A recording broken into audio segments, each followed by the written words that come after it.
என் அன்பு தேவனுடைய பிள்ளைகளே, யார் துன்மார்க்கன்? ஒரு துன்மார்க்கனுடைய வீடுனா எப்படி ஈஸியா சொல்லலாம். துன்மார்க்கன் வீட்டுல சிகரெட் இருக்கும், துன்மார்க்கன் வீட்டுல மதுபானம் இருக்கும், துன்மார்க்கன் வீட்டுல சினிமா இருக்கும், துன்மார்க்கன் வீட்டுல டிவி சீரியல் இருக்கும், நடிகைகள் இருப்பாங்க, அந்த நாடகங்கள் இருக்கும், அந்த பாட்டு இருக்கும், அந்த கதவசனம் இருக்கும், அந்த ஜோக்ஸ் இருக்கும், அந்த டிராமா இருக்கும், அந்த டான்ஸ் இருக்கும், எல்லாம் துன்மார்க்கன் வீட்டுல இருக்கும். இன்னும் சொல்ல போனா துன்மார்க்க வீட்டுல குமுதம், கல்கண்டு, ஆனந்த விகடன், ஜூனியர் விகடன், குமுதம், இது போன்ற அரை நிர்வாண பத்திரிகைகள் அவன் வீட்டுல வந்து விழுந்து கிடக்கும். துன்மார்க்கனுடைய வீட்டிலே லஞ்சமாய் வாங்கின பொருட்கள், லஞ்சமாய் வாங்கின பணம் இருக்கும். துன்மார்க்கன் வீட்டிலே கள்ள கணக்கு எழுதி சம்பாதித்த பணம் இருக்கும். துன்மார்க்கனுடைய வீட்டிலே கள்ள தராசு பிடித்த பணம் இருக்கும். துன்மார்க்கனுடைய வீட்டிலே கலப்படம் செய்து சம்பாதித்த பணம் இருக்கும்.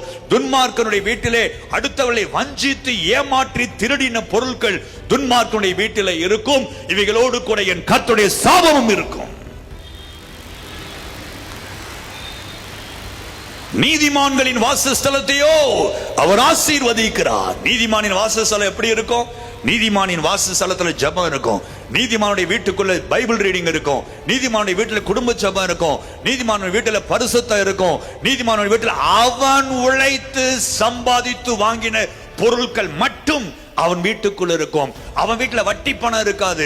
அவன் வீட்டுல அவன் உழைத்த பணம் மட்டும்தான் உள்ள இருக்கும். அவன் வீட்டுக்குள்ள வார பத்திரிகைகள் வந்து விழாது, ஆவிக்குரிய பத்திரிகைகள் மட்டும்தான் இருக்கும். அவன் வீட்டு டிவியில சினிமா நடிகைகள் வரமாட்டாங்க.